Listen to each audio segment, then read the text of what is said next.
G'day guys, Jack Maguire here from bikereview.com.au. Recently I've been out testing the 2020 Kawasaki Ninja 650L. So over the past 2 weeks I've had this bike and I've had a really fun time on this thing. I think it's got a lot of potential, not only to be a really good sports bike and to have a really fun time on back roads, but it's also got a lot of potential to be a commuter as well. So one of the changes for the 2020 model are some minor design changes. So this year doesn't have an adjustable windshield, but it still provides plenty of wind protection. I've got no complaint there. Another big change for the 2020 model is that it has a full color TFT dash and it's packed with features. So first off, it's got two modes. You've got a light mode and a dark mode, which you can set to your preference. To be honest, I prefer the dark mode. Just looks a lot nicer in my opinion, but it's really up to you to decide. So it's got all your standard stuff. So it's got your tachometer, speedometer, odometer, trip meter, clock and temperature. But it also has real-time fuel consumption, your average fuel consumption, and you've got your fuel range there as well. It's also got Bluetooth connectivity, so you can pair it up with your smartphone and you can download the Kawasaki Radiology app where you can view statistics and data from the bike, which is a really helpful feature. And it's just nice to have a fiddle around with it.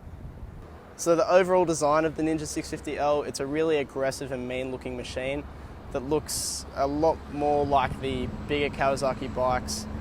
I think the colour scheme is great on the Ninja 650L. I really like that classic Kawasaki green, and you've got some splashes of red and black.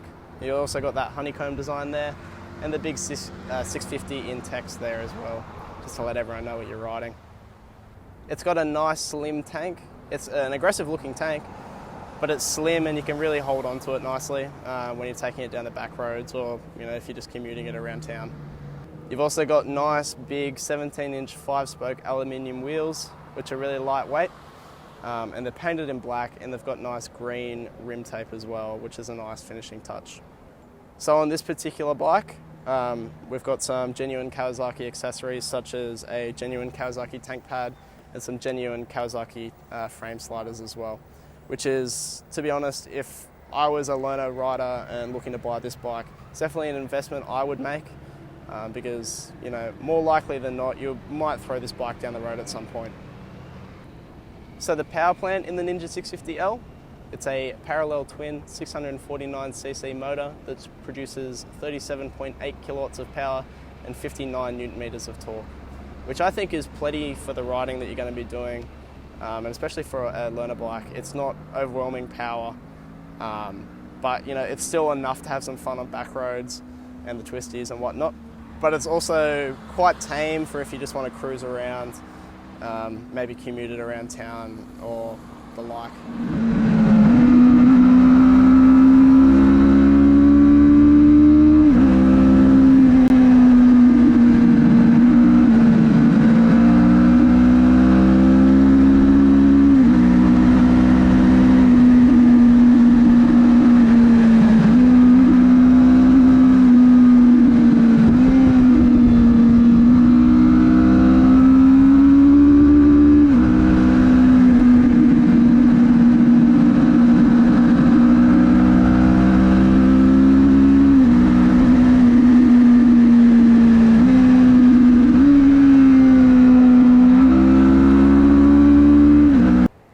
The fueling on this bike is nice and smooth, which is great.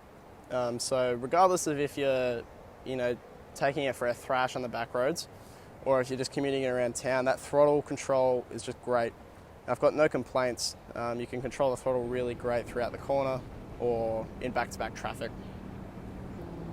The overall ergonomics of this bike, they're a tad more aggressive than the naked Z650L.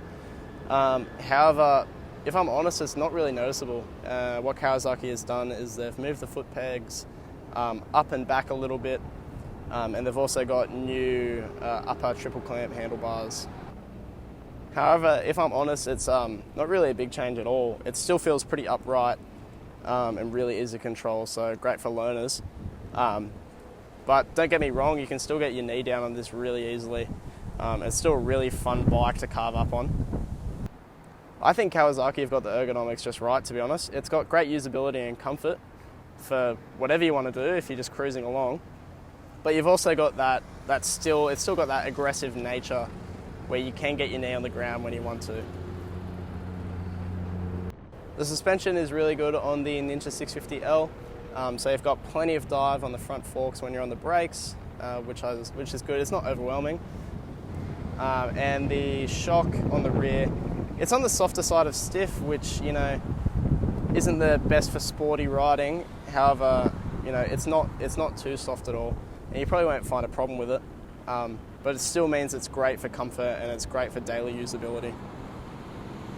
The rear does have preload adjustability, so you can make adjustments if you'd like to. I've just left it as is. I've got no problem with how it is at the moment, because I can still put this through, you know, sporty riding and twisties plenty fine with the way it is. However, if you want to stiffen it up, that's up to you. So you'll just have to see when you jump on this bike.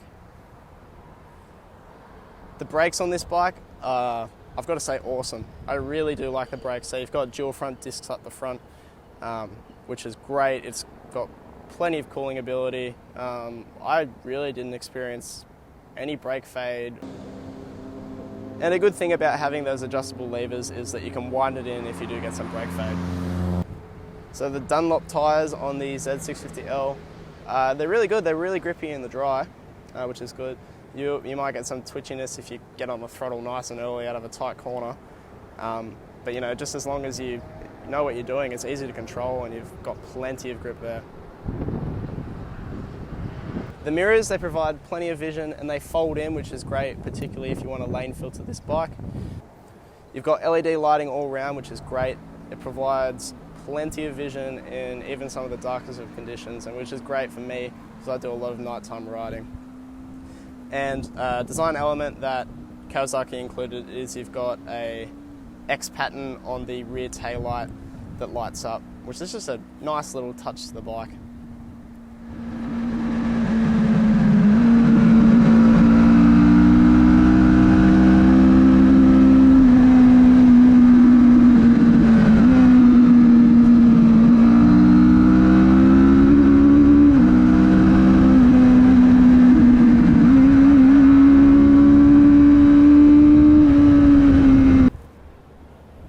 Overall, I think the Ninja 650L is a great bike, a really good choice if you're chasing a high capacity learner bike. It's got really good potential as a sports bike and a commuter as well. So I think it's definitely worth a thought. And if it interests you, I don't think it hurts to swing by your local Kawasaki dealer, swing your leg over one, and see if you like it. Anyway guys, thanks for watching. If you liked the video, make sure to leave a like, and for more content just like this, make sure to subscribe to bikereview.com.au on YouTube. Thanks guys, have a great day.